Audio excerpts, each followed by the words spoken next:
හරි අපි පුතේ අපි ඒ ඩ්‍රීම් පස්වෙනි පේපර් එකේ ඒ ඩ්‍රීම් පස්වෙනි පේපර් එකේ අපි යමු MCQ ටික සාකච්ඡා කරන්න. මම මේ වෙද්දී ඒ ඩ්‍රීම් පහ එකේ ඔයාලට දෙවෙනි සහ තුන්වෙනි පිටුවල තියෙන ප්‍රශ්නය සහ හතරවෙනි පිටුවේ උඩම තියෙන ප්‍රශ්නය සාකච්ඡා කරා. හතරවෙනි පිටුවේ උඩම තියෙන ප්‍රශ්නය කියන්නේ පස්වෙනි ප්‍රශ්නය අර මුවාගේ ගාන අපි පන්තියේදී සාකච්ඡා කරපු නිසා දැන් අපි MCQ එක සාකච්ඡා කරගෙන යමු.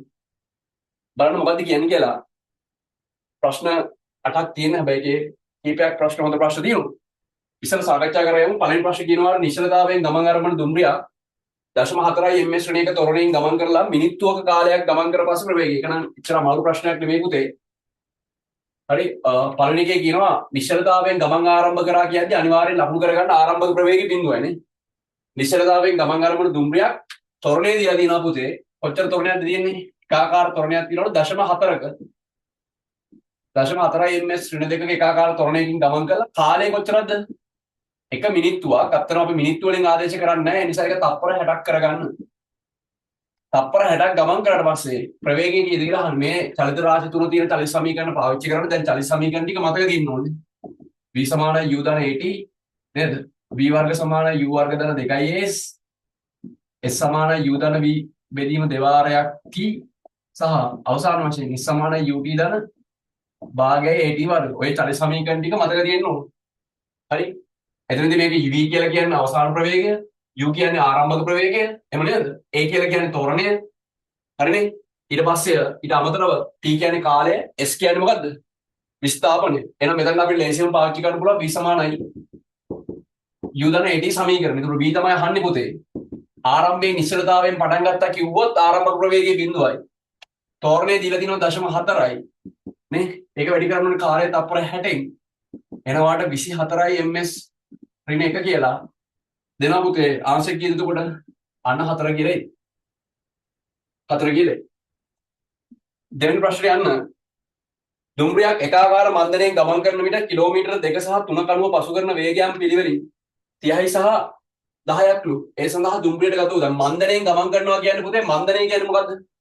ත්වරණය කිව්වොත් ප්‍රවේග වැඩි වෙන ශීඝ්‍රතාවය නැත්නම් වැඩි වෙන ප්‍රවේගයේ බෙදීම කාලය. මන්දණය කිව්වොත් එහෙම පුතේ ප්‍රවේග අඩු වෙන ශීඝ්‍රතාවය. කියන්නේ අඩු වෙන ප්‍රවේගයේ බෙදීම කාලය. පාඩම් කරන්න. එතනදී දැන් මෙතන අඩු වෙන ප්‍රවේගය නිසා කිලෝමීටර 2 සහ 3 කියන කණු දෙක හම්බ වෙද්දී අනිවාර්යයෙන්ම දෙවෙනි කණුවට වඩා තුන්වෙනි කණුවේ ප්‍රවේගය අඩු වෙන්න ඕන. මොකද මන්දරෙන් දැන් ඒ අනුව දීලා තියෙනවාට පුතේ අපි මේක මෙහෙම ගත්තොත් හරි මේ තමයි ආරම්භක පිහිටුම කියලා ගත්තොත් කිලෝමීටර 2 කණුව සහ 3 කණුව මම මේක ගන්නවා මෙතනද කිලෝමීටර 2යි. මෙතනදලා යද්දී මේ කණුවට කිලෝමීටර 2යි. ආන්න මේ කණුවට කිලෝමීටර 3යි. කිලෝමීටර් 2 කණුව පහු කරද්දී ප්‍රවේගය දීලා තියෙනවා. අන්න කීයක් කියලාද?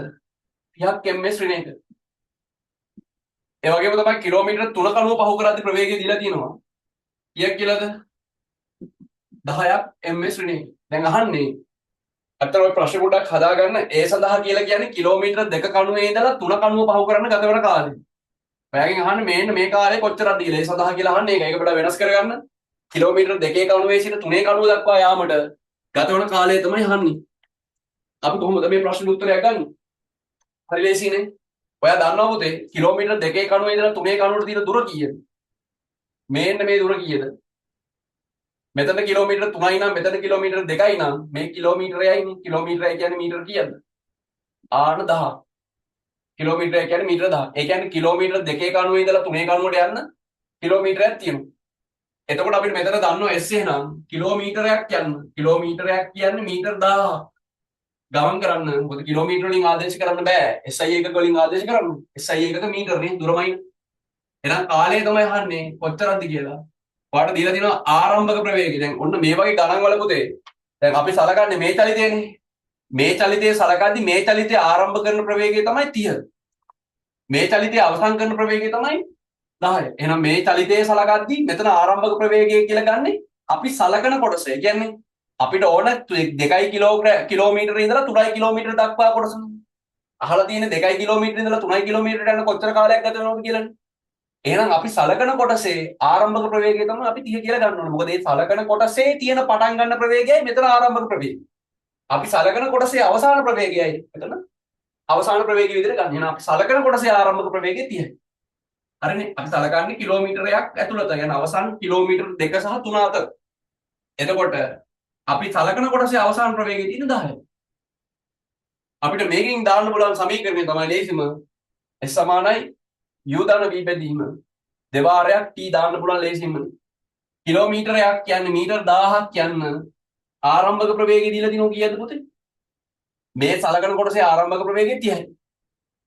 අවසාන ප්‍රවේගය 10යි. දෙකෙන් බෙදලා ආන කාලයෙන් ගුණ කරන්න. SI එක කලින් ආදේශ කරාට පස්සේ ඔයාලට හරියටම තත්පර කියලා එන්නේ. ඔන්න ඔයාලා මෙතන MS ශ්‍රේණියක කියලා එන්නේ. වාරයක් t ඔබ සුළු කරාට පස්සේ මෙතන 40යි. 40 කියන්නේ 20යි. නේද? එහෙනම් මෙතන එනවා 10ක් මෙතන ඇවිල්ලා නේද? 30යි 10යි 40යි 42න් බෙදුනොත් 20යි. 20යි t කියන්නේ ඔයාලට උත්තරේ එන්නේ කීයක් කියලාද? අන්න 50ක් කියලා. තප්පර 50ක කාලයක් ගත වෙනවා. නේද? තප්පර 50ක කාලයක් ගත වෙනවා කිලෝමීටර් 2 කණුවේ ඉඳලා කිලෝමීටර් 3 කණුවට යන්න. ඔය මෙතන තේරුම් ගන්න ඕන දේ කොටස් දේ තමයි පුතේ. යම් චලිතයක් අපි සලකනකොට ඒ සලකන කොටසේ ආරම්භක ප්‍රවේගය කියන්නේ චලිතයේ පළවෙනි පටන් ගන්න ප්‍රවේගය. ඒ සලකන කොටසේ අවසාන ප්‍රවේගය කියන්නේ අපි සලකන කොටස අවසන් කරන තැන. හරි? දැන් ආරම්භක ප්‍රවේගය කියන්නේ මෙන්න මෙතනින් පටන් ගන්න ප්‍රවේගය ගන්න එහෙම නැහැ. අපි මේ කොටස සලකන්නේ. දැන් මෙයා කොයි මොහොතේ හරි නිශ්චලතාවයෙන් පටන් ගන්න නැති. හැබැයි අපි සලකන කොටසේ ප්‍රවේගය සලකන කොටස ආරම්භ කරන ප්‍රවේගය තමයි අපි දාන චලිත සමීකරණයේ ආරම්භක ප්‍රවේගය. අපි චලිත සමීකරණයක් දාන්නේ සලකන කොටසකටනේ. නේද? අපෙන් අහලා තියෙන ප්‍රශ්නෙට අදාළව තමයි දාන්න ඕනේ. ඊළඟට යන්න. චුට්ටක් ඒක තේරුම් ගන්න ඈ. ඊළඟට යන්න. තුන්වෙනි ප්‍රශ්නෙට. එතකොට උත්තරේ තත්පර 50ක් කියලා. 50 ms ශ්‍රේණියක ප්‍රවේගයක් ඇති රථයක් මීටර් 200ක දුරක් එකාකාරව මන්දනෙවි නතර වේ. මෙම මන්දනයේ විශාලත්වය කීයද කියලා අහන්න. මොන චුට්ටක් හිතන්න. රථයට ප්‍රවේගයක් දීලා තියෙනෝනේ. රථයට ප්‍රවේගයක් දීලා තියෙනෝ 15කින් ගමන් කරනවා. මීටර් 200ක දුරක් ගමන් කරලා නතර වෙලා. එහෙනම් අපි තේරුම් ගන්න ඕනේ. රථයේ ප්‍රවේගය දීලා තියෙනවා නම් ඒ තමයි චලිතයේ පටන් ගන්න ප්‍රවේගය. ඒ චලිතයේ පටන් ගන්න ප්‍රවේගය කීයද පුතේ? 15යි. 15 ms ශ්‍රේණියක තියෙන ප්‍රවේගයක් සහිත වස්තුව අවසානයේ නිශ්චල වෙලා. ඒ කියන්නේ මේක මන්දනයේ ගිහිලා තියෙන මේ පැත්තට. නිශ්චලතාවයට පත් වෙනවා නම් ප්‍රවේගය අඩු වී යන්න ඕනේ. එහෙනම් මන්දනයේ තමයි ප්‍රවේග අඩු වෙන ශීඝ්‍රතාව. කාලයත් එක්ක ප්‍රවේග අඩු වීම කාලයෙන් බෙදුනොත් නේ මන්දනයක් කියන්නේ. ගානේ අහලා තියෙන මේ කොටස මීටර 200ක් කියලා දීලා තියෙනෝනේ. මේ කොටස මීටර 200ක් කියලා දීලා තියෙනවා. දැන් ගානේ අහන්නේ මොකක්ද ඔයගෙන් අහන්නේ? ප්‍රශ්නේ තමයි මෙම ගමනේ මන්දනයේ විශාලත්වය. අපි කොහොමද මේක හදන්නේ පුතේ? ලේසිම දේ තමයි අපිට පුළුවනි මේකට චලිත සමීකරණයක් දාන්න. මොකද මේ චලිතයේ පටන් ගන්න ප්‍රවේගය 15යි. අවසාන ප්‍රවේගය දන්නෝ. අපෙන් අහන්නේ මන්දනයේ කීයද කියලා. නේද? මන්දනයේ අගය අහන්නේ. එහෙනම් අපි දාමු ලේසිම සමීකරණය v වර්ග සමානයි u වර්ග ධන 2s. අවසාන ප්‍රවේගය මන්දනය වෙලා නතර වෙනකොට බිඳුවයි. පටන් ගන්න කීයෙන්ද? අන්න 15 වර්ගය 2යි. මන්දනය. හැබැයි ප්‍රශ්නේ තියෙන්නේ මෙතන අත්‍තරම මන්දනය නෙමෙයි අපිට ලැබෙන්නේ ත්වරණය. මොකද චලිත සමීකරණ වල අපි ඉගෙන ගත්තා චලිත සමීකරණ වලට පුතේ මන්දනය ආදේශ කරන්න බෑ. චලිත සමීකරණ වල තියෙන ත්වරණය. එහෙනම් අපිට මෙතනින් ලැබෙන්නේ ත්වරණයක්. හැබැයි ත්වරණය ඍණාගයකින් එනවනම් ඒක මන්දනයක් නේ. අපි දන්නවා ඍණ මන්දනය ඍණ ත්වරණය කියන්නේ මන්දන. දැන් අතන මේක සුළු කරපුවා මේක ඍණ උත්තරයක් කියන්නේ. ඒක තේරුම ඍණ ත්වරණයක්. ඍණ ත්වරණයක් කියන්නේ ධන මන්දනයක්. ඒ කියන්නේ මන්දනයක් අපි චලිත සමීකරණයක නිරූපණය කරද්දී ඒක ඍණ අගයක් එක දාන්නේ. මොකද අපි ඉගෙන ගත්තා යම්කිසි වස්තුවක චලිතයක යම් දිශාවකට ත්වරණයක් තියෙනවා නේ. මම මේ දිශාවට ත්වරණය වෙනවා නම් ඊට පෙදුරු දිශාවට මොකද්ද තියෙන්නේ? මම මේ අනිත් පැත්තට ගියොත් අනේක මන්දනය. ඒ කියන්නේ මම මේ පැත්තට යනවා නම් මම මේ පැත්තට ත්වරණය වුණොත් මගේ ඒ අගයට සමාන විශාලත්වයක් නේ. මම මෙහෙට ත්වරණය වෙන අගය මොකක් වුණත් ඒ හා සමාන අගයකින් යුක්ත මන්දනයක් මගේ පිටිපස්ස පැත්තට තියෙනවා. එහෙනම් යම්කිසි වස්තුවක් ඕක අපිට නිව්ටන් නියම වලදීත් ඕන. මේ පැත්තට ත්වරණය වෙනවා නම් හොඳට තේරුම් ගන්න. මේ පැත්තට ත්වරණය වෙනවා නම් ඊට ප්‍රතිවිරුද්ධ පැත්තට ඒ විශාලත්වයෙන් යුතු මන්දනයක් තියෙනවා. හරියට තේරුම් ගන්න ඕනේ. ඒ දෙකේ අගයන් සමානයි. හැබැයි දිශා ප්‍රතිවිරුද්ධ නිසා තමයි අපි චලිත සමීකරණ වලට නේද මන්දනයක් ආදේශ කරද්දී ඍණ අගයක් එක දාන්නේ. ඍණ අගයේ තේරුම තමයි දිශාව මාරු කරා කියන එක. මම පන්තියේදී පැහැදිලි කරා. තවමත් ඒක පැටලෙනවා නම් ඇවිල්ලා අහගන්න ඕන. හරි. පන්තිය ඉවරලා හරි ඉන්ටර්වල් එක හරි ඇවිත් ඒ කොටස අහගෙන පුතේ ඒ ප්‍රශ්න ටික නිරාකරණය කරගෙන දැන් ගණන් ටික හදාගන්න පුළුවන් මට්ටමට හැදෙන්න ඕන. රයිට්. එහෙනම් මේක සුළු කරමු. මෙතන බිඳුවයි 15 වර්ගයේ 225යි නේද? මෙතන S අපි දන්නවා මීටර 200. එහෙනම් මෙතන යනවා ධන 400ක් කියලා. 400යි.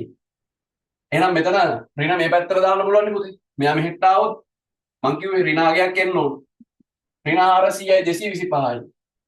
නේද? ඍණ 400යි A සමාන 225යි. එහෙනම් A කියන්නේ අපි ඍණ මේ පැත්තට දැම්මොත් 225 බෙදීම 400යි. මේක 25 සරක් සුළු කරන්න පුළුවන්. නේද? 25 සරක් 9යි. 25 සරක් 16යි. 16යි. ඒ වගේම ඍණ උත්තරයක් එන්න ඕනේ. ඇයි මේක ඍණ වෙන්නේ පුතේ? මේක ඍණ තොරණයක් කියලා එන්නේ. ඍණ තොරණය කියන්නේ හොඳට තේරුම් ගන්න. ඍණ තොරණය කියන්නේ මන්දණය. මන්දණය. එහෙනම් අපිට මෙතන ලැබෙන්නේ ඍණ 9 බෙදීම 16ක් ms ඍණ එක. ඍණ 16 බෙදීම 9ක්. ඍණ 9 බෙදීම 16ක් ms ඍණ එක. ඒ කියන්නේ පුතේ මන්දණය ධනවකින් ලියන්න ඕනේ. දැන් මේක ඇත්තටම තොරණය. මේ ලැබෙන්නේ තොරණය ඍණ ආගයක් විදිහට. නමුත් මන්දණය ධන ආගයක් විදිහට ලියන්න. මන්දණය 9 බෙදීම 16යි ms ඍණ දෙක. මන්දණය හවුවොත් ධන උත්තරයක්. ඇයි මේක ඍණ විදිහට ලැබෙන්නේ? තොරණයක් ලෙස තමයි ලැබෙන්නේ. මොකද චලිත සමීකරණ වල ඒ කියන්නේ තොරණය. ඒවා හරියට තේරුම් ගන්න පුතේ. උද ප්‍රශ්න. තියරිය හරියට පුළුවන් වෙන්න ඕන. මේ කොටස් තාමත් පැටලෙනවා නම් නැවත කරුණා කරලා ඔය දෙවෙනි කණ්ඩායම පන්තියට ඇවිල්ලා හරි මේ කොටස් ඉන්ටර්වල් එකේ හරි එහෙම නැත්නම් පන්ති ඉවරලා හරි පුතේ ඇවිල්ලා අහගෙන යන්න ඕන. තාමත් ඒවා බැරි වෙනවා නම් හරි පැටලෙනවා නම් හරි අනිවාර්යෙන්ම අහගන්න. රයිට්. අපි ඊළඟට යමු හතරවෙනි ප්‍රශ්නෙට. එහෙනම් ඔයාලගේ තුන්වෙනි ප්‍රශ්නෙට නේද? ආන්සර් ගෙන්නේ 2. තුන්වෙනි ප්‍රශ්නෙට ආන්සර් ගෙන්නේ 2. ඔහොම යමු අපි හතරවෙනි ප්‍රශ්නෙට.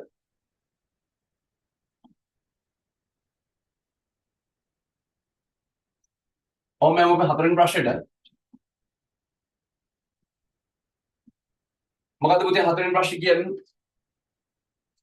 50 ms ශ්‍රේණියක වේගයෙන් ගමන් කරන මෝටර රථයක් පාලමක් තුලදී ගමන් කරන සෑම මීටර් 5කටම ප්‍රවේගය 2ක් අඩු කර ගන්න ඕන.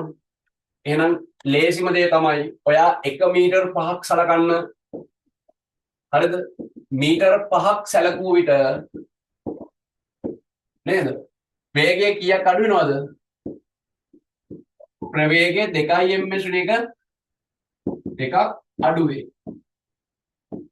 එහෙනම් අපි මීටර 5ක් ගමු. කීයෙන්ද මේක පටන් ගන්නෙ පුතේ? 50කින් යන අවස්ථාව හිතමු. මෙයාගේ අපි පටන් ගන්න වේගය විදිහට නම් ගන්න මෙයා අනිත් එක u කියලා ගන්න. චලිතයක දීලා තියෙන ප්‍රවේගය අපි සලකන කොටසේ ආරම්භක ප්‍රවේගය. හරියටම මීටර 5ක් ගමන් කරාම දැන් 2කින් අඩු වෙන්න ඕනේ. එහෙනම් කීයක්ද දාන්න? 48ක් ms ශ්‍රේණිය. දැන් 10ක් ගියාම 46ක් වෙන්න ඕනේ. තේරුණා? 15ක් ගියාම 44ක් වෙන්න ඕන. හැම පහකටම 2 ගානේ අඩු වෙන්න ඕන. එහෙනම් මේක අවසාන වේගය කියලා ගන්න පුළුවන්. දුර දන්නවා ආරම්භක ප්‍රවේගය දන්නවා අවසාන ප්‍රවේගය දන්නවා. ඔයගෙන් අහලා තියෙන්නේ මොකක්ද? මන්දනීය විශාලත්වය. v වර්ග u වර්ග දන්න 2s දාලා අපිට ඉක්මනට හොයාගන්න පුළුවන්. මෙතන 48 වර්ගය. මෙතන 50 වර්ගය. 2යි මන්දනය දන්නේ නැහැ. අපිට මෙතන මීටර 5යි. පඩගාලේ සුළු කරන්න ඉක්මනට. ඉක්මනට සුළු කරන්න.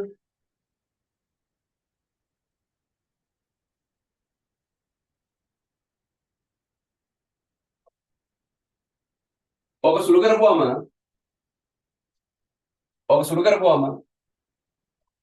ඔයාලට මෙතන 48 වර්ගයෙන් මේ 50 වර්ගය මෙහෙට දාන්න පුළුවන්. සමානයි. මෙතන දෙවරක් 5 10යි ඒ කියන්නේ 10යි කියන්නේ මේක සුළු කරන්න. ඔක සුළු කරපුවම ඔයාලට පුතේ 196ක් කියලා හැබැයි ඍණ. මොකද 48 වර්ගයේ ඉන්නේ 50 වර්ගය අඩු කර ඍණ 196ක් කියලා. 10යි ආන එහෙනම් මේක බෙදුවට පස්සේ 196 10න් බෙදුනොත් 19.6යි. ඇයි ළමයි මේක ඍණ කියලා එන්නේ? ඇයි මේක ඍණ කියලා එන්නේ? ඍණ තොරණයක් කියන්නෙම ඉස්සල කිව්වා වගේම මේ ඇත්තටම මේ එන්නේ තොරණ. තොරණේ ඍණ. අපි දන්නවා අර වගේම එම නිසා මන්දනයක් ඔය. ඍණ තොරණයක් කියන්නේ මන්දනය. ඉස්සලක් කිව්. එහෙනම් මන්දනය කීයද? ධන උත්තරයක් විදිහට ලියන්න. 19.6. උත්තරය 2. උත්තරය 2. හරි.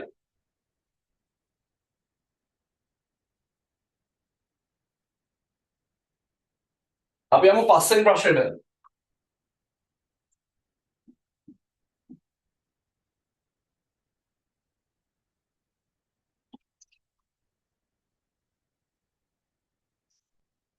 පස්වෙනි ප්‍රශ්නේ මොකක්ද කියන්නේ? පස්වෙනි ප්‍රශ්නේදී කියනවා පුතේ ඔයාලට නිශ්චලතාවයේ සිට 2m ශ්‍රේණියක තොරණයෙන් A ගමන් කරන විට S ඩොට් දොරක් පිටුපස සිට B රථය එම මොහොතේම තම චුට්ටක් හදාගන්න ප්‍රශ්නේ එම මොහොතේම නිශ්චලතාවයේ සිට එම දිශාවට 4m ශ්‍රේණියක තොරණයෙන් ගමන් කරයි. එම මොහොතේම නිශ්චලතාවයේ ඉඳලා තමයි ඒ පසු කිරීමට B රථයට තප්පර 10ක් ගත වෙනවා. ඒ කියන්නේ තප්පර 10ක් ගත වෙන මොහොතේදී B පිටිපස්සේ ඉඳලා ඇවිල්ලා ඒ පහු කරගෙන යනවා. මේක ලේසිම දේ පුතේ. මේක අඳ ගන්න රූප සලහන. දැන් හැමෝම පොඩ්ඩක් try කරලා රූප සලහනක් ඉක්මනට අඳ ගන්න. දැන් මේක කාට හරි කෙනෙක්ට හදා ගන්න බැරි නම් පුතේ ඒකට හේතුව තමයි පළවෙනි දේ තමයි මේ හදන පැටර්න් එක දන්නේ නැහැ. එහෙම නැත්නම් ඇත්තටම මේක උත්සාහ කරන්න කම්මැලි. මොකද හේතුව පුතේ රූප සලහනක් අඳින්න හැමතිස්සෙම පුරුදු වෙන්න. ඒකට කම්මැලි වෙන්න එපා. මොකද ඩයග්‍රෑම් එකක් ඇඳලා පස්සේ අපිට සාමාන්‍යයෙන් අර හිතෙන්නේ නැති ගොඩක් දේවල් අපිට පේන නිසා හිතෙන්න පටන් ගන්නවා. ගානක් හදන්න පටන් ගත්තී හැමතිස්සෙම ඩයග්‍රෑම් එකක් අඳින්න පුරුදු වෙන්න. ඒකට කම්මැලි වෙන්නේ නැහැ. එහෙනම් අපි මෙහෙම හිතමු. දැන් එතකොට B රථයේ ඉන්නේ පිටිපස්සේනේ. B ඉන්නේ පිටිපස්සේ. එයා නිශ්චලතාවයෙන් තමයි චලිතය ආරම්භ කරන්නේ. ඒ ඉස්සරහින් ඉන්නේ උත් නිශ්චලතාවයෙන් තමයි චලිතය ආරම්භ කරන්නේ. හැබැයි B ගේ තොරණේ දීලා තියෙනවා. B ගේ තොරණේ කීයද පුතේ? 4 ms නේද? A ගේ තොරණේ දීලා තියෙනවා. ඒක 2 ms ඍණ 2. දැන් මේ වෙලාවෙත් මෙයාගේ කාලේ t සමානයි බිඳුව. මෙතනත් කාලේ t සමානයි බිඳුව. දැන් මේ චලිත දෙකේම කාලේ ආරම්භයේ බිඳුව. පටන් ගන්න දැන්. දැන් මොකද්ද කියන්නේ? හරියටම තප්පර 10කට පස්සේ මොකද අපි දන්නවා මේකේ තේරුම මොකද්ද කියන්නේ? 2ms ඍණ 2 කියන එකේ තේරුම පුතේ මෙයා තප්පරයකට මීටර 2 ගානේ ප්‍රවේගය වැඩි කරගද්දි මූ වැඩි කරගන්නේ තප්පරයකට මීටර 4 ගානේ. එතකොට මූ 2 ගානේ වැඩි කරගද්දි ඒ වගේ දෙගුණයක ප්‍රවේගයක් මූ වැඩි කරගන්න. එහෙනම් අනිවාර්යෙන්ම b ට ඒ පහු කරන්න පුළුවන්. මොකද හේතුව a ගේ ප්‍රවේගය වැඩි වෙනවට වඩා b ගේ ප්‍රවේගය වැඩි වෙනවනේ. අපිට පිටිපස්සෙන් ඉන්න එකේ ප්‍රවේගය එන්නට වැඩි වෙනවා නම් අපි පහු වෙනවනේ පුතේ. අපි වේගය වැඩි කරගත්තේ නැත්නම් දැන් මෙතන වැඩි කරගන්න ඕන කියලා කියන්නේ දෙකකින්. හැබැයි මූ වැඩි කරගන්නේ 4කින් නේ. එහෙනම් අනිවාර්යෙන්ම ඒ වස්තුවට නැත්නම් ඒ වස්තුව B විසින් පහු කරනනේ. එහෙනම් කියනවා හරියටම තප්පර 10කට පස්සේ මම මේක දාන්නම් මේ පල්ලෙහාට නේ. තප්පර 10කට පසු පොඩක් හොඳට හිතන්න. මම මේ පිහිනුම් චුට්ටක් පල්ලෙහාට ලඟු කරගන්නම්. තප්පර 10කට පස්සේ ඔය දෙන්න මෙහෙම ඉන්නෝ කියලා හිතන්න. A විසින් B විසින් A පහු කරනවා. මේන් A මේන් B. දැන් හොඳට හිතන්න. දැන් මේ වස්තු දෙකටම ගත වෙලා තියෙන කාලය කියන්නේ A T B කියන දෙන්නටම තප්පර 10ක් ගත වෙලා තියෙනවා. හරිද? අපිට ගානේ කියලා තියෙනවා මේකේ ආරම්භයේ මෙන්න මේ දෙන්න අතර පරතරය කීයද? හොඳට ප්‍රශ්න කියවන්න. ආරම්භයේදී A සහ B අතර පරතරය අපිට දීලා තියෙන්නේ S නෝට් කියන. මෙන්න මේ පරතරය S නෝට්. නේ? ආරම්භයේදී A සහ B අතර පරතරය S නෝට්.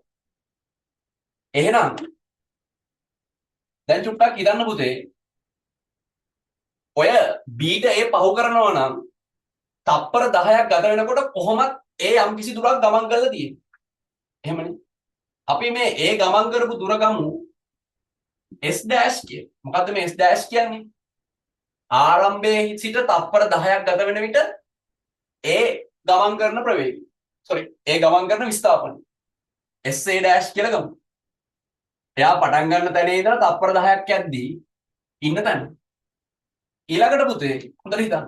කොහොමත් මේ දුර S නෝට් ඔයාලට තේරෙන්න ඕන මම මෙතන S dash දාන්න නැතුව S dash කියලා දාන්න. මොකද ඒට B ටැබ් දෙකම පොදුයි. ඒ වගේම තමයි ඔයා තේරුම් ගන්න ඕනි B මෙතනට ආවා කියලා කියන්නේ මෙයාට යන්න තියෙන මුළු දුර කීයද? මම මෙතන ඉඳලාම ගන්න. B මෙතන ඉඳලා ඒ පහු කරන තැනට ආවා කියන්නේ එයා අර ඒ තප්පර 10ක් ඇතුළත ගමන් කරන දුරක් යන්න ඕනේ. ඊට අමතරව පිටිපස්සෙන් හිටපු ગેප් එකක් ගන්න එපා. මේ ગેප් එකත් කම්ප්ලීට් කරලා ඒ තප්පර 10ක් ඇතුළත ගමන් කරන දුරක් යන්න ඕනේ. එතකොට ඒ අනිවාර්යයෙන්ම මේ ඇවිල්ලා මොකද්ද? SA ගේ විස්ථාපනය. අපි SB ගේ විස්ථාපනය ගත්තොත් එයාට සිද්ධ වෙනවා අර පරතරයක් අරගෙන තප්පර 10ක් ඇතුළත ඒ ගමන් කරපු දුරක් ගත්තේ නැත්නම් හම්බ වෙන්නේ නැහැ. ඒක තේරෙන්නද? ඒ ඊළඟ බස් එකක් ඉස්සරහින් යද්දි බස් එක අල්ල ගන්නවා නම් ඔයා දුවන්න පටන් ගත්ත වෙලාවෙ ඉඳලා බස් එකයි ඔයයි අතර තියෙන පරතරයත් ඔයා යන්න ඕන. ඊට අමතරව ඒ දුවන්න පටන් ගත්ත වෙලේ ඉඳලා බස් එක ඉස්සරහට යනෝනේ. ඒ බස් එක ගමන් කරන දුරක් අරගත්තොත් ඔයාට බස් එක අල්ල ගන්න පුළුවන්. නේද? ඔයා බස් එක ඔයයි අතර පරතරය ගත්තොත් එimhe බස් එක ඉතර නෑ එතනදී ඇති. මොකද බස් එක ඉස්සරහට යනවා. එහෙනම් තේරුම් ගන්න ඕන අර පිටිපස්සෙන් ඉන්න එකාට ඉස්සරහින් ඉන්න එකේ අල්ල ගන්න නම් ඒ සලකන කාලය ඇතුළත ඌ යන දුරයි පරතරයයි දෙකම යන්න ඕන. හිතන්න.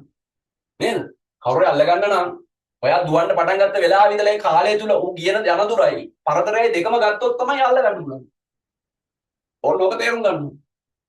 එහෙනම් අපිට මෙතන පොඩි වැඩක් කරන්න පුළුවන්. චුට්ටක් හිතන්නයි තියෙන්නේ. ඉස්සෙල්ලාම ඔයාලට පුළුවන් මේ S dash ප්‍රකාශනයක් ලියන්නේ.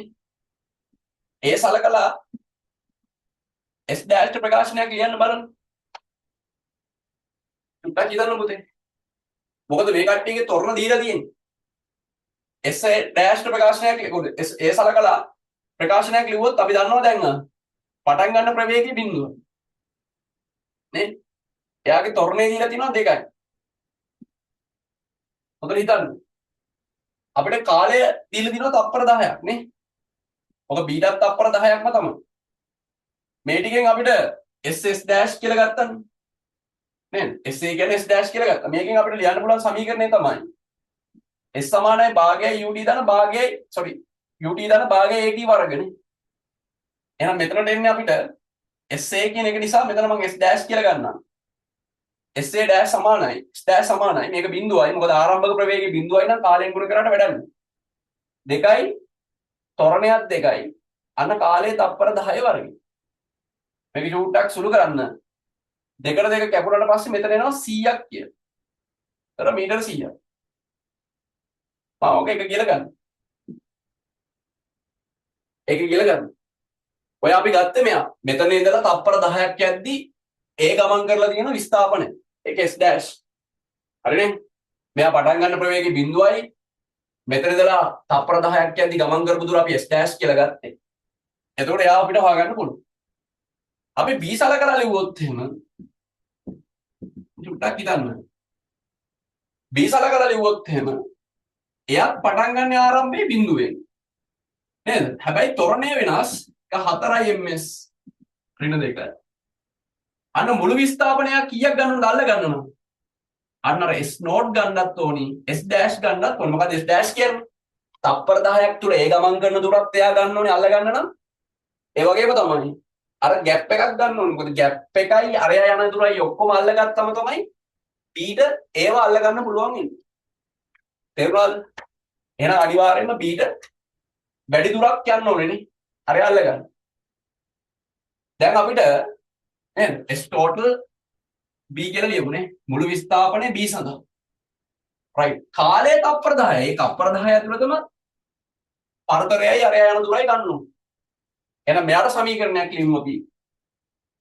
S total B නේද? UB EB ධන භාගයයි AB TB වර්ගය B සඳහා ලියන්නේ. ඔතන ලිව්වොත් අපිට මෙතන ලියන්න පුළුවනි s not ධන s dash කොහොමද d පටන් ගන්න ආරම්භක ප්‍රවේගයේ බිඳුවයි 1 බිඳුවයි. මෙතන 4යි. කාලයේ තත්පර 10 වර්ග.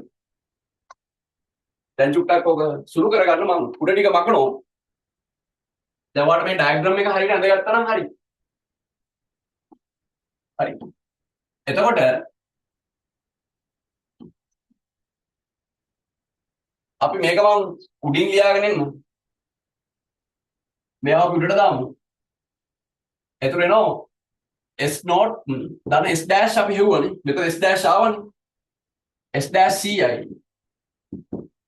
ci මෙතන එනවා කීයද? භාගයක් මේක සුළු කරොත් නම් 4ට 2යි නේද? 4ට 2යි මෙතන 100යි. ඒ කියන්නේ s not ධන 100 සමානයි 200යි. එහෙනම් s not එනවා කීය කියලාද? මීටර 100ක්. මීටර 100ක්. එහෙනම් අපිට පරතරය මීටර 100ක් කියලා යන උත්තරේ 4. උත්තරේ 4. එතකොට මෙතන මේ ආදේශ කරේ s dash මෙන්න මෙයා. මෙන්න මෙයා. හරිනේ? ඔක තේරුම් ගන්න ඕන. ඔතන නෝට් එකක් ඕන නම් දාගන්න පුතේ. ඔතන නෝට් එකක් දාගන්න. බීට a පසු කිරීමට නම් බීට a පසු කිරීමට නම් බීට a පසු කිරීමට නම් තප්පර 10ක් ඇතුළතදී බීට a පසු කිරීමට නම් තප්පර 10ක් ඇතුළතදී a ගමන් ගන්නා විස්ථාපනය වරහන් ඇතුළේ s dash තප්පර 10ක් ඇතුළතදී a ගමන් ගන්නා විස්ථාපනය වරහන් ඇතුළේ s dash හා ආරම්භයේදී a සහ b අතර පරතරය වන ආරම්භයේදී a සහ b අතර පරතරය වන s not යන විස්ථාපන ලබා ගත යුතුය. ආරම්භයේදී a සහ b අතර පරතරය වන s not විස්ථාපන ලබා ගත යුතුය. හොඳ ප්‍රශ්නයක්. ඒක නැවත උත්සාහ කරන්න. තේරෙන්නේ නැත්නම් ආයෙත් ඇවිල්ලා අහගන්න ඕන. හිතන්න තමයි ඕන. මේ ප්‍රශ්න අතාරින්න බා. try කරන්න අනිවාර්යයෙන්ම ඈ. right. ඊළඟටම අපි 6 වෙනි ප්‍රශ්නෙට.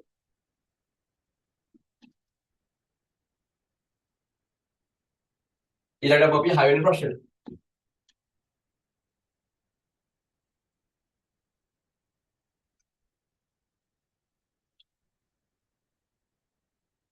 හයවෙනි ප්‍රශ්නේදී ඒ තොරණයෙන් ගමන් කරන වස්තුවක් 7 වන තත්පරයේදී ගමන් කරන දුර වන්නේ නිශ්චලතාවයෙන් පටන් ගන්න. ටිකක් ලේසිම දේ තමයි පුතේ තත්පර ටික පෙන්න ගන්නවා. මේන්න මේ විදියට.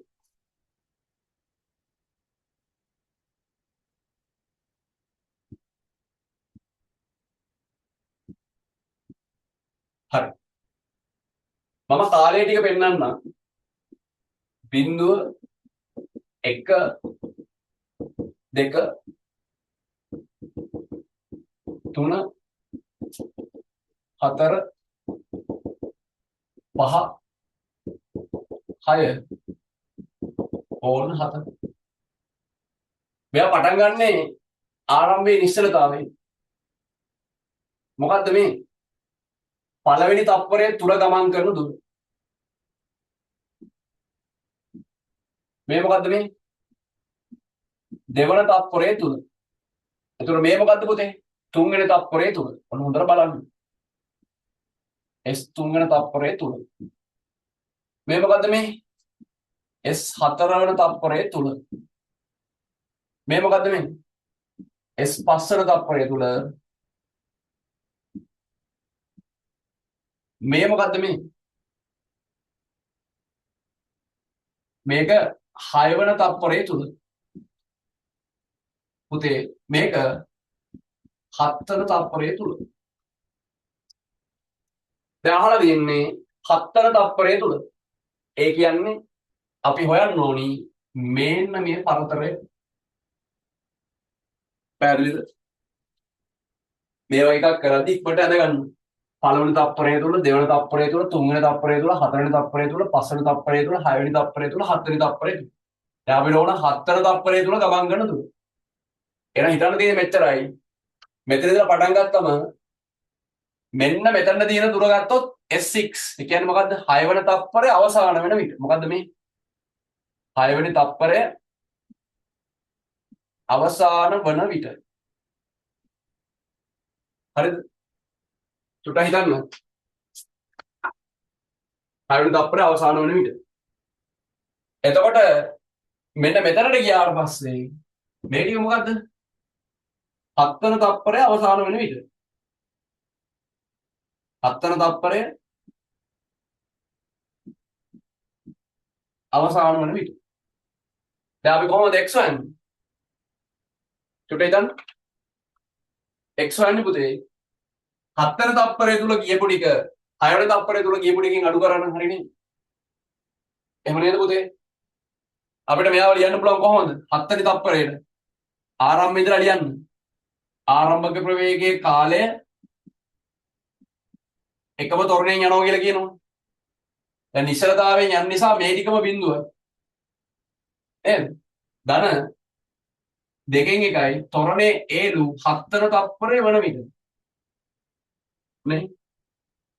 එහෙනම් අපිට එනවා sorry 6 වෙනි තප්පරය. 6 වෙනි තප්පරය වෙන විට කීයක් දෙන්න පුතු? sorry මෙතන 6 6 6. අපි x6 නේ. ආරම්භයේ ඉඳලා තප්පර 6ක් වෙනකොට ගියපු දුර තමයි අපි x6 කියලා ගත්තේ. ආරම්භයේ ඉඳලා තප්පර 6ක් වෙන විට ගියපු දුර. ඒක එනවා මෙතන 6 වරක් 6 36යි. 36 බෙදීම දෙක කියන්නේ 18යි. S6 කියන්නේ 18යි. අපි මේකේ S7 හොයමු. කොහොමද මෙයා එන්නේ? ආරම්භක ප්‍රවේගයේ කාලය භාගයයි AT වර්ගය. කොහොමත් බිඳුවයි ආරම්භක ප්‍රවේගයේ පටන් ගන්න මෙතන ඉඳලානේ වඩන්නේ පුතේ. මෙතන ඉඳලා තප්පර 7ක් වෙන විට කියලා තියෙන දුර තමයි S7 කියලා කියන්නේ. එයා එනවා භාගයක් එකම තොරණයෙන් යනවා කියලා තියෙනවනේ නියත තොරණයක්. ඒ කාලය තප්පර 7ක් වෙන විට. එතකොට මේක සුළු කරාම එන්නේ පුතේ කීයක් කියලා? ඔව්. ඔයාලට හැබැයි මෙතන අර 36 බෙදීම දෙක තියෙන එක හොඳයි නේ. මොකද එහා පැත්තේ මේක බෙදලා සුළු වෙනවා පඩේ වල. බෙදන්න නැතුව තියන්න. මෙතන 49යි ඒ බෙදීම 49යි ඒ බෙදීම දෙක කියලා ගන්න. හරි. මේ එන්නේ එතකොට S7. S7. ආයෙත් මම කියනවා පොඩ්ඩක් හිතන්න. අපි හොයන්න ඕනේ පුතේ දැන් මේ x කියන්නේ මොකද්ද? 7 වෙනි තප්පරයේ තුල. 7 වෙනි තප්පරයේ තුල යන ටික කියන්නේ ආරම්භයේ ඉඳලා 6 වෙනි තප්පරයේ තුල ගියපු ටිකයි ආරම්භයේ ඉඳලා 7 වෙනි තප්පරයේ තුල ගියපු ටිකේ වෙනස. එහෙනම් ඔයා එක සමීකරණයක් දාන්න ඕනේ 7 වෙනි තප්පරේ අවසානය. ඒ කියන්නේ ආරම්භයේ ඉඳලා තප්පර 7ක් යනකොට කොච්චරක් ගියාද කියලා හොයාගන්න. ආරම්භයේ ඉඳලා තප්පර 6ක් වෙනකොට කොච්චරක් ගියාද කියලා හොයාගන්න. 7ක් වෙනකොට ගියපු ටිකේ 6ක් වෙනකොට ගියපු ටිකේ වෙනස තමයි අන්න අර x කියලා කියන්නේ. නේද? එහෙනම් අපිට මෙතන x හොයාගන්න පුළුවන් කොහොමද? x සමානයි S7 ගෙන් x6 අඩු කරන්න ඕන.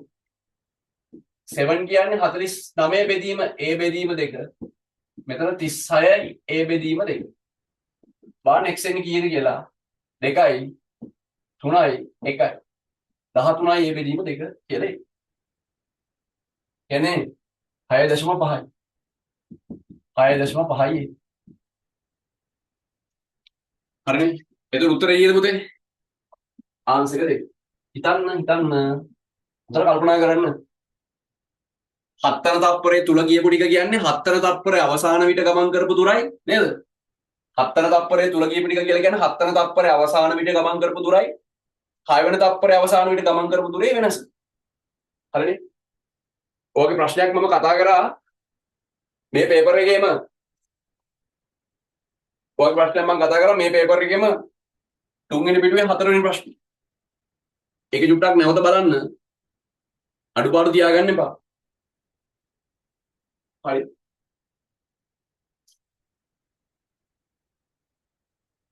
අපි යමු ඊළඟ ප්‍රශ්නෙට.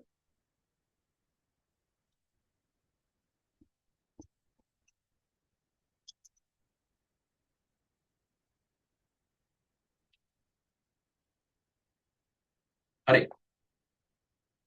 අපි යමු ඊළඟ ප්‍රශ්නෙට. මොකද්ද කියන්නේ පුතේ? නිශ්චලතාවයෙන් පටන්ගෙන තප්පර 4ක් ත්වරණය වී එතෙන් සිට තප්පර 2ක් තුල එකාකාර මන්දනය යටතේ නිශ්චල වන වස්තුවක ත්වරණයේ ගමන් කර දුර x නම් මන්දනයෙන් ගමන් කර දුර කීයද කියලා අහනවා. ඩයග්‍රෑම් එකක් ඇඳගන්න. උට හිතන්න බලන්න ඉක්මනට. රූපයක් ඇඳගන්න පටන් ගන්න.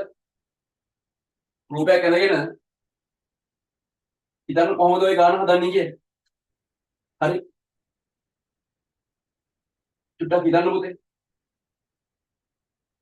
ඔක රූපයක් ඇඳගත්තා නම් හරි. දැන් ඔතන කියනවනේ නිශ්චලතාවයෙන් පටන්ගෙන තත්පර 4ක් ත්වරණය වුණා.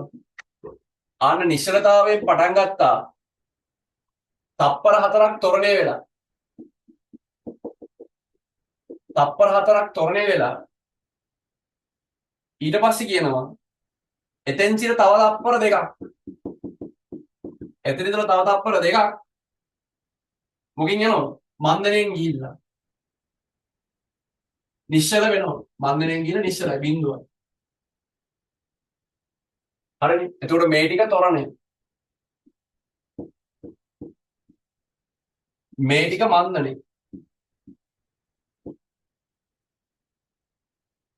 මෙන්න මෙතන හරි විශේෂ අවස්ථාවක්.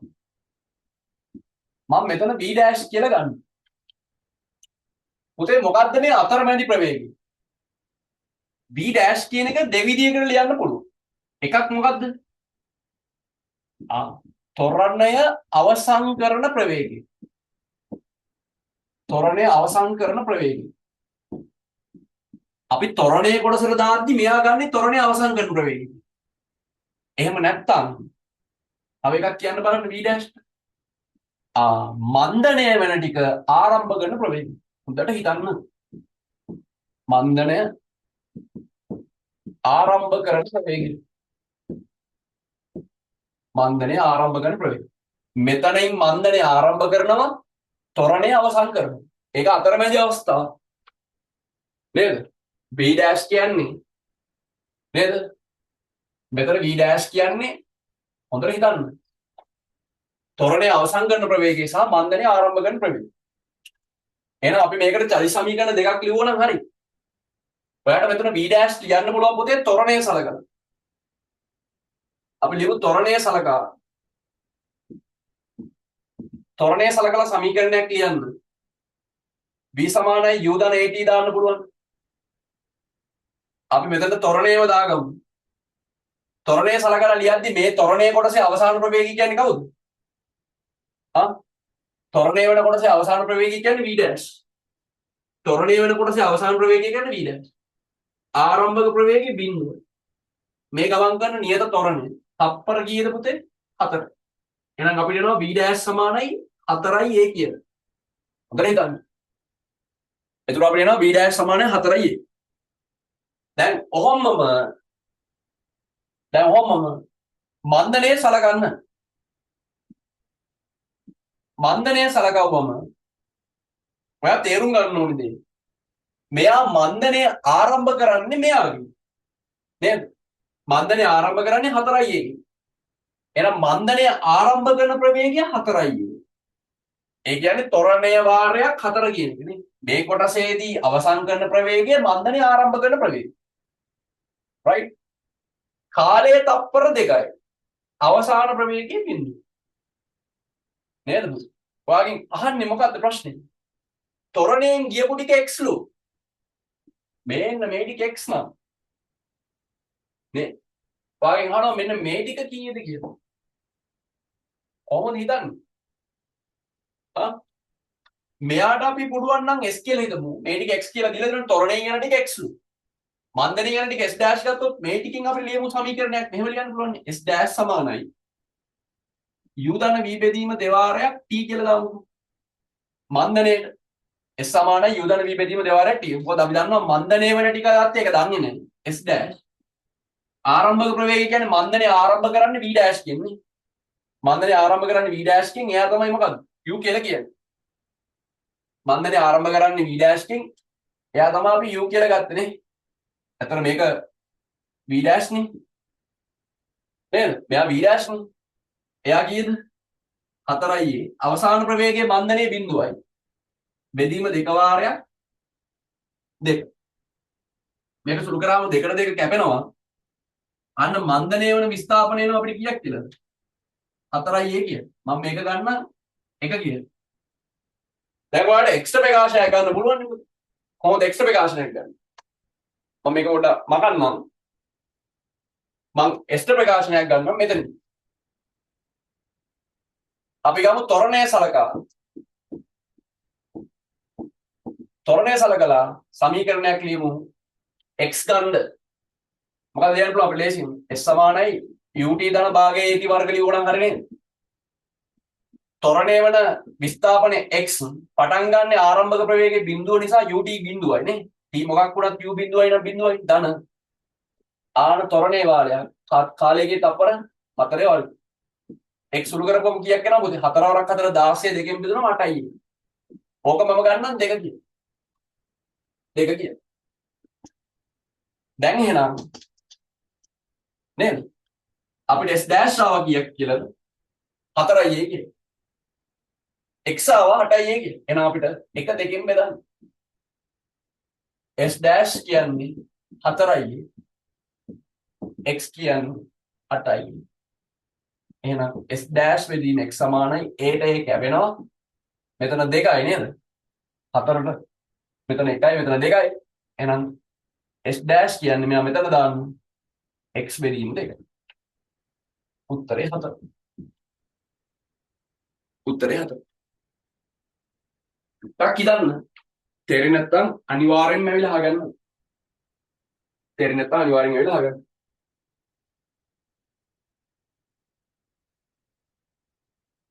හරි. අවසාන ප්‍රශ්නෙට යමු.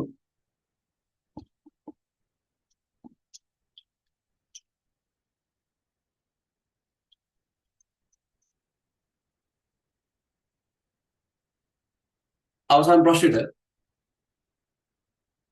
මොකක්ද එතන කියන්නේ? රථයක් 30ක වේගයෙන් ගමන් කරනකොට ඔන්න 30කින් යද්දී මෙවයි ගානක් අපි කරා. බ්‍රේක් ගහන්න තිරිංග කාලයක් තියෙනවා. අපි දන්නවා ඔකට කියන්නේ ප්‍රතික්‍රියා කාලය කියලා. නේද? මේ තමයි ප්‍රතික්‍රියා කාලය. S ප්‍රතික්‍රියා කාලය තුල ගමන් කරපු දුරත් අපි ගමු. ප්‍රතික්‍රියා කාලය තුල. මෙයා ඒ වෙලාවේ යන්නේ ඒ ප්‍රවේගයම තමයි. 30න්මයි යන්නේ. මොකද හිතන වෙලාව ප්‍රතික්‍රියා කාලය කියන්නේ බාධකයේ දැක්කට පස්සේ නේද? බාධකයේ දැක්කට පස්සේ බ්‍රේක් ගන්න හිතන වෙලාව.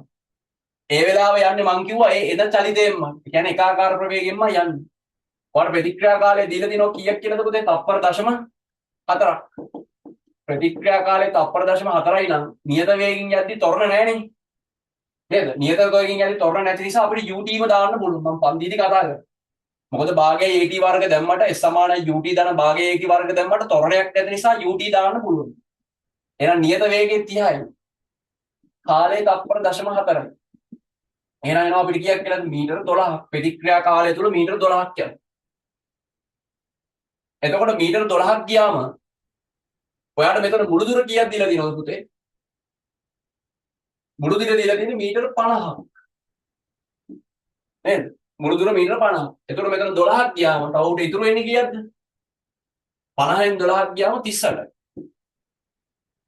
හැබැයි ගානේ කියනවා නමුත් බාධකයේ ගැටෙනවා නතර වෙන්නේ නැහැ. බාධකයේ ගැටෙන ප්‍රවේගය කීයක් දීලා තියෙන්නේ? ගැටෙන්නේ 8යි. ඒ කියන්නේ මේ චලිතයේ අවසාන ප්‍රවේගය 8යි. එතකොට දැන් මේක ගත්තොත් මේ 30 කියන්නේ ප්‍රතික්‍රියා කාලය අවසන් වුණාට පස්සේ දැන් මේ ටික මන්දනේනේ පුතේ. මෙතනින් පස්සේ බ්‍රේක් ගහනවා. එහෙනම් මන්දනේ ආරම්භ කරන ප්‍රවේගය 30. මෙතනින් එහාට මන්දනේ දැන් මෙතන දැක්කා බ්‍රේක් ගන්න හිතන්න තප්පර 0.4ක් ගියා. ඒ කාලය තුල ගියපු ටික හොයාගත්තා. මොකද එකම වේගෙන් නෑනේ. ඒකට ත්වරණ නැති නිසා S සමානයි ut දාන්න පුළුවන්. දැක්කට පස්සේ හිතන්න ගියපු වෙලාව තුල මීටර 12ක් යනවා. දැන් 50ක් දුර තියෙදි දැක්කට මීටර 12ක් හිතන්න ගියා. එතකොට ඉතුරු වෙලා තියෙන්නේ 38යි. 38ක් තුල යද්දී 8කින් වදිනවා. එහෙනම් 30 කියන්නේ මොකක් වෙනවද? මන්දනේ ආරම්භ කරන ප්‍රවේගය. මේ 8 කියන්නේ මන්දනේ අවසන් කරන ප්‍රවේගය. ගානෙන් අහලා තිනවා මන්දනෙන් ගමන් කර කාලය. මේ චලිතයට දාන්න. මන්දනයේට දැම්මොත් විස්ථාපනය දන්නවා ආරම්භක ප්‍රවේගය දන්නවා අවසාන ප්‍රවේගය දන්නවා කාලය අහන්න. ලේසිම සමීකරණය මේකනේ. දෙවාරයක් T. එහෙනම් මන්දනයෙන් යන්න තියෙන්නේ 38ක්. ආරම්භක වේගය 30ක්. වදින්නේ අවසාන ප්‍රවේගය 8ක් බෙදීම. නේද? එතකොට 30යි 8යි 38ට 38 කැපුනම දෙක මෙහෙට දාන්න තප්පර දෙකයි. එහෙනම් මන්දනයෙන් තප්පර දෙකක් යනවා. හැබැයි වදිනෝනේ. එහෙනම් අඩුපාඩු හදාගන්න. මේ ප්‍රශ්න වල මොනවා හරි නොතේරෙන දැන් තියෙනවනම් අනිවාර්යයෙන්ම පන්තියේදී ඇවිත් අහලා ඒ කොටස් නිරාකරණය කරගන්න ඉන්ටර්වල් වල පන්ති ඉවර වෙලා පන්තිය පටන් ගන්න කලින් ඔන්න ඇවිත් පුතේ හරියට පිළිවෙලට වැටික් කරගෙන යන්න.